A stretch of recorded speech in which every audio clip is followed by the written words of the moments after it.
Não, eu tô com a terra tá fora dentro, quase. Não, mas tá arrebentado, então por isso que... Mas que bom,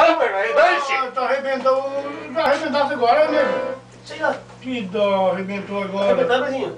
Fala dela. Eu arrebentei ontem na festinha lá que eu vi tocar lá, já tá Cuidado muito aí, cara. Não bater, que senão... Tu abre demais, né? Tu abre demais. Pelo amor de Deus, não bata. Ô Luiz, eu é assim, ó. Essa. Rapaz, essa eu vou dar uma descansadinha, eu vou tocar a gaita, já tá filmando lá, né? Essa eu vou dar uma descansadinha, eu vou tocar bolsão no violão.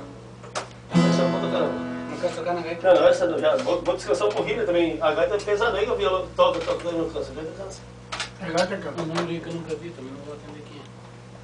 eu posso ver quem é. O branco, madão, esse aqui, o branco é o bicho que não bate.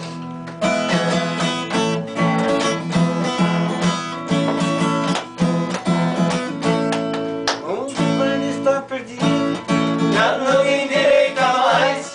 Os filhos de hoje em dia já não obedecem os pais. É o começo do fim, já estou vendo sinais. Metade da mocidade tá virando marginal. É o bando de serpente, a mocinha só na frente, o mocinho só atrás.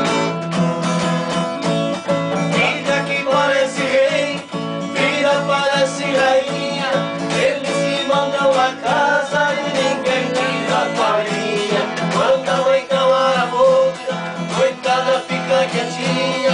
O pai é um pé na esquerda, é um bem fora da linha. Cantando agora eu falo, terreiro que não tem galo, quem canta é grande galinha. Um grande amigo meu, um pouco de amarração, um pobre homem morreu. Depois da filha ferrada, foi só desgosto de Deus. Ela disse assim, meu pai, quem vai embora sou eu. Pobre pai dela de canta, o seu desgosto foi tanto.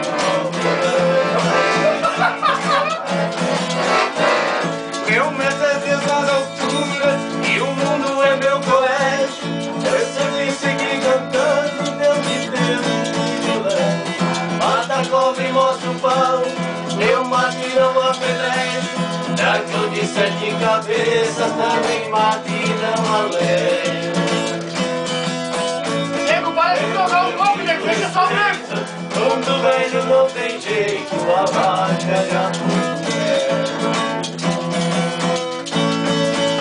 Eu queria tocar música. Agora vem começar a tocar. Eu queria tocar uma música gaúcha que era só na gaita, porque a gaita e violão junto não funciona. Tu Ou uma toca, coisa ou tu outra. tá tocando um pouquinho atrás do branco, tu tem que dar uma mais adiantadinha. Não, eu continuo tocando atrás um pouquinho, tá Lá bom? tá gravando ainda o Tá negócio gravando lá. ainda? O nego tem futuro pra gaita, Eu só tenho, eu já pegar. O que me atrapalha é só as teclas aqui, ó. Não, eu vi que você tentou abrir direitinho. Tu né? já implementasse uma gaita de boca pra ti, nego? Cortando.